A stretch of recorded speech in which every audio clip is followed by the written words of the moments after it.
తెలంగాణ రాష్ట్ర అమరవీరులకు పుష్పాంజలి ఘటించిన తర్వాత జై జై హే తెలంగాణ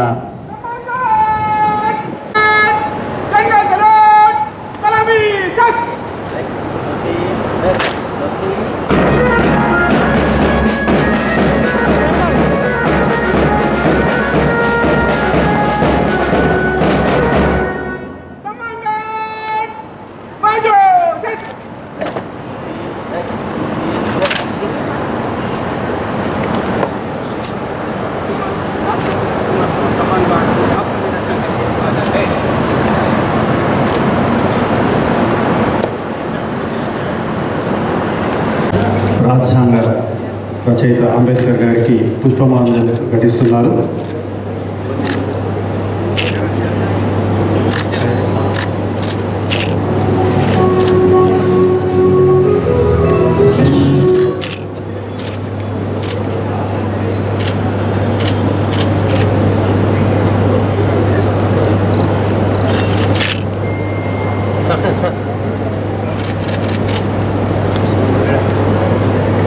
జగిత్యాల శాసనసభ్యులు గౌరవ శ్రీ డాక్టర్ సంజయ్ కుమార్ గారికి స్వాగతం సుస్వాగతం.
జిల్లా ప్రజలకు శుభాకాంక్షలు.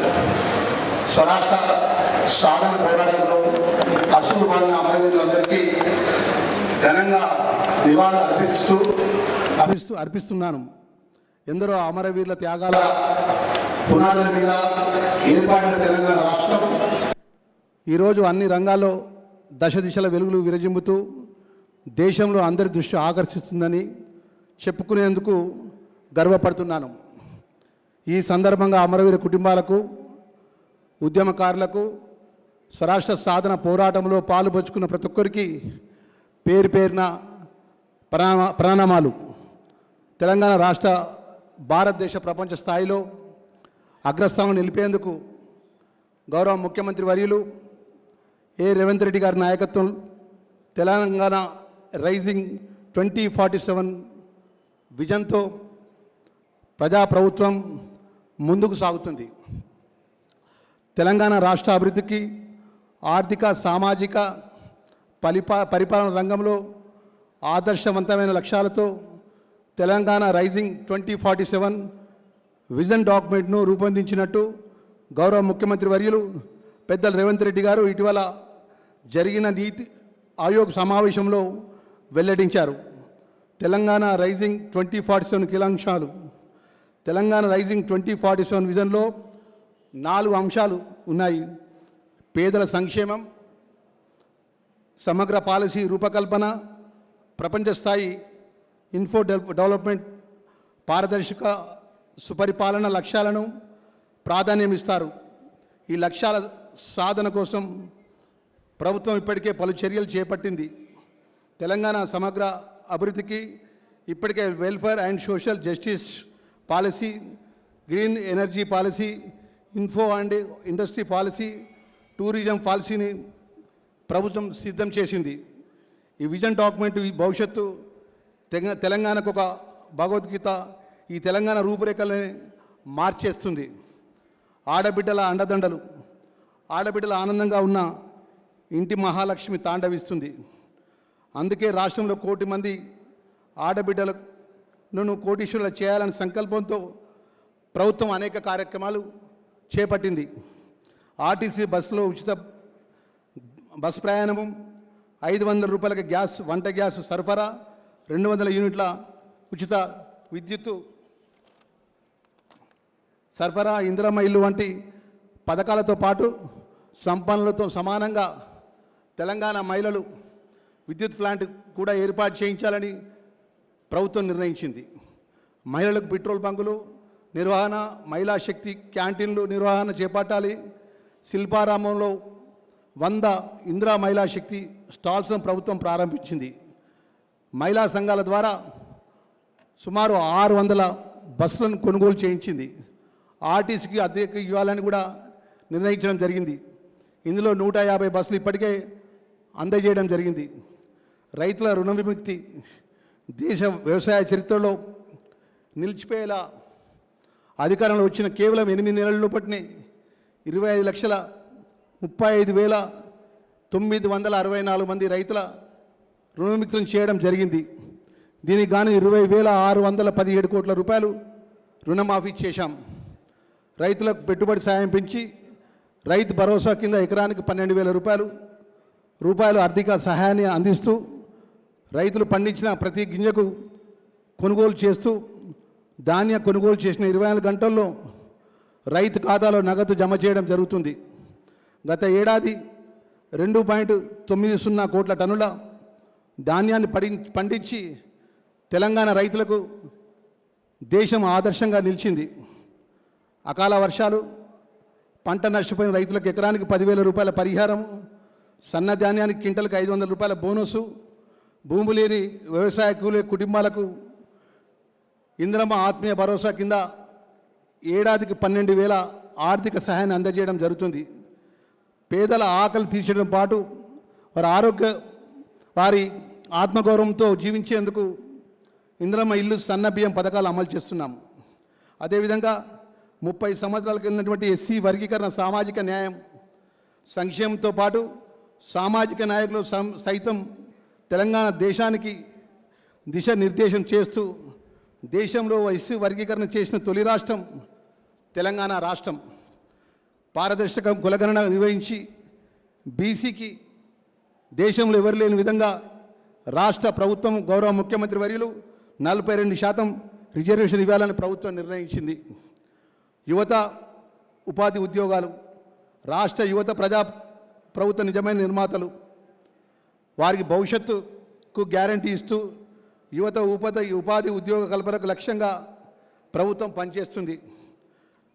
మొదటి ఏడాదిలోనే 60,000 ప్రభుత్వ ఉద్యోగాలు భర్తీ చేసింది.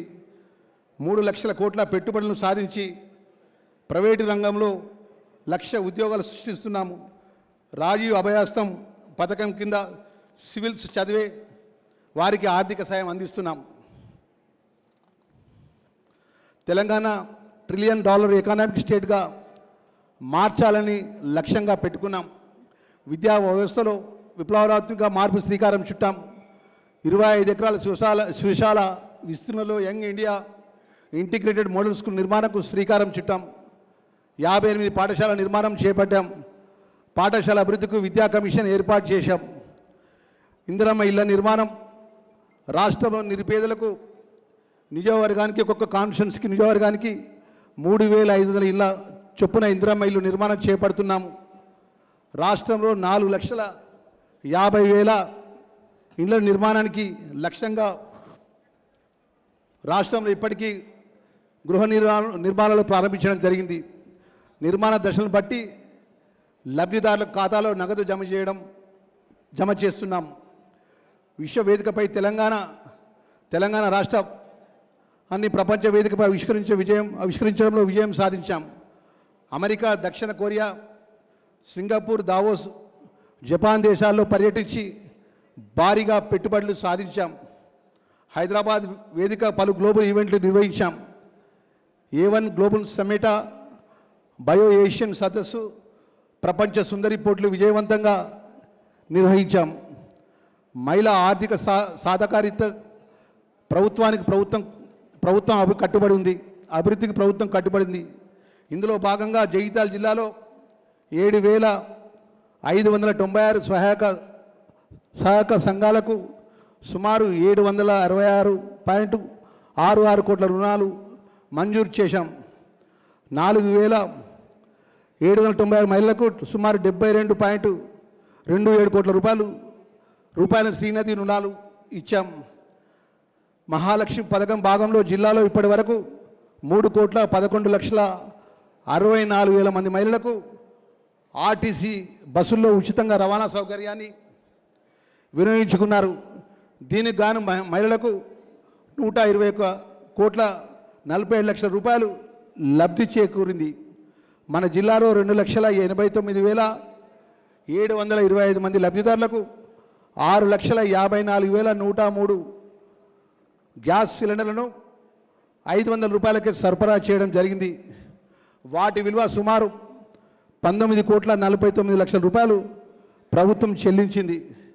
మన జిల్లాలో డిఎస్సి ద్వారా సుమారు 375 మంది టీచర్ పోస్టులు ఎంపికయ్యారు. దీంతోపాటు టిఎస్సి ఎస్సి ద్వారా నిర్వహించిన వివిధ రకాల పోటీ పరీక్షలకు మన జిల్లా నుంచి చాలామంది అభ్యర్థులు ఎంపికయ్యారు. ఇటీవల 119 మంది గ్రామ పాలన అధికారుల ఎంపికకు రాత పరీక్ష నిర్వహించాము. ఎస్టీ ఎస్సీ బీసీ మరియు మైనార్టీ స్టడీ సర్కిల్ ద్వారా వివిధ పోటీల పరీక్షలకు హాజరయ్యే నిరుద్యోగ యువతకు కావలసిన పుస్తకాలు ఉచితంగా అందిస్తూ నిపుణులైన అధ్యాపక బృందంచే ఉచిత శిక్షణ తరగతులు నిర్వహించాం. అన్ని సామాజిక వర్గాలకు చెందిన విద్యార్థులకు అంతర్జాతీయ స్థాయి నాణ్యమైన విద్యను అందించాలని లక్ష్యంతో జగిత్యాల నియోజకవర్గంలో young India integrated residential school స్థాపిస్తున్నాం. మన జిల్లాలో సుమారు 279 మంది యువతకు లైసెన్స్డ్ సర్వేగా ఎంపిక చేసి నిపుణులచే శిక్షణ కూడా ఇవ్వడం ఇస్తున్నాం. రైతుల సంక్షేమానికి వ్యవసాయ పురోగతికి ప్రభుత్వం కట్టుబడి ఉంది. జిల్లాలో రైతు రుణమాఫీ పథకం కింద 80,000 మంది 515 మంది రైతులకు సుమారు 721 కోట్ల రూపాయలు 74 లక్షల రూపాయలు రుణమాఫీ చేశాం. రైతు భరోసా పథకం ద్వారా సుమారు 2024 యాసంగి సీజన్కు గాను 1,80,914 మంది రైతులకు 121.78 కోట్ల రూపాయలు రైతుల ఖాతాలో నేరుగా జమ చేశాం. ఈ వానాకాల వ్యవసాయానికి కావాల్సిన ఎరువులకు 24,418 మెట్రిక్ టన్నుల నిల్వలను రైతులకు అందుబాటులో ఉంచడం జరిగింది. ఈరోజు భూభారతి జిల్లాలో పకడ్బందీగా అమలు చేసేందుకు నిర్దిష్ట ప్రణాళికతో ముందుకెళ్తున్నాము. ఇందులో భాగంగా జిల్లాలో బుగ్గారం మండలం పైలట్ ప్రాజెక్టుగా ఎంపిక చేసి మండలంలో ప్రతి గ్రామంలో రెవెన్యూ అవగాహన సదస్సులు ఏర్పాటు చేయడం జరిగింది. భూ సమస్యలన్నీ 865 మంది రైతుల నుంచి అర్జీలు స్వీకరించి భూభారతి పోర్టల్ ద్వారా 199 అర్జీలను శాశ్వతంగా పరిష్కారం చేయడం జరిగింది. మిగతా దరఖాస్తులు కూడా పరిష్కార ప్రక్రియలో వేగంగా పూర్తి చేస్తున్నాము. జిల్లా వ్యాప్తంగా 428 ధాన్యం కొనుగోలు కేంద్రాలు ఏర్పాటు చేసి 4,50,369 మెట్రిక్ టన్నుల వరి ధాన్యాన్ని కొనుగోలు చేశాం. ధాన్యం విక్రయించిన 82,967 మంది రైతులకు 1,045 కోట్ల రూపాయలు నేరుగా రైతు ఖాతాలో జమ చేయడం జరిగింది. మన జిల్లాలో కొత్త రేషన్ కార్డ్స్ కోసం దరఖాస్తు చేసుకున్న వారు సుమారు 11,641 మంది అర్హులు గుర్తించాం. ఈ దరఖాస్తు అధికారులకు పారదర్శకంగా పరిశీలించి నూతన రేషన్ కార్డులను జారీ చేయడం జరిగింది. రేషన్ కార్డు కుటుంబ సభ్యులకు నమోదు చేసుకున్న దరఖాస్తులు పరిశీలించి సభ్యులను పేర్ల రేషన్ కార్డులో చేర్చి బియ్యం సరఫరా చేస్తున్నాము. మన జిల్లాలో ఇందిరమ్మ ఇండ్ల కోసం 61,365 మంది దరఖాస్తు చేసుకున్నారు. ఇందులో జిల్లాలో మొదటి దఫాగా 7,328 ఇండ్లు మంజూరు చేశాం. రాజు ఆరోగ్యశ్రీ ద్వారా ప్రభుత్వ ప్రైవేటు ఆసుపత్రుల్లో 19,611 మందికి 46 కోట్ల 20 లక్షల విలువ చేసే శస్త్రచికిత్సలు ఉచితంగా చేయించాం. 200 యూనిట్ల లోపు విద్యుత్ వాడే వినియోగదారులందరికీ కూడా జీరో బిల్లు జారీ చేశాం.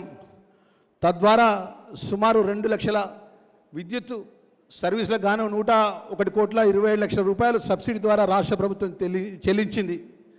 రాష్ట్రము ముందుకు తీసుకెళ్తున్న గౌరవ రాష్ట్ర ముఖ్యమంత్రి వర్యులు శ్రీ యనమల రేవంత్ రెడ్డి గారికి, మంత్రివర్యులకు, జిల్లా సర్వతోముఖ అభివృద్ధికి నిర్మాత్మకంగా సహకారం సూచన అందిస్తున్న గౌరవ పార్లమెంట్ సభ్యులకు, గౌరవ శాసన మండలి సభ్యులకు, గౌరవ శాసనసభ్యులకు, గౌరవ స్థానిక ప్రజాప్రతినిధులకు, జిల్లా ఉన్నతాధికారులకు, పోలీస్ సిబ్బందికి, ఉద్యోగులకు, ప్రతి ఒక్కరికి పేరు పేరున హృదయపూర్వక ధన్యవాదాలు తెలియజేస్తూ జై హింద్, జై తెలంగాణ.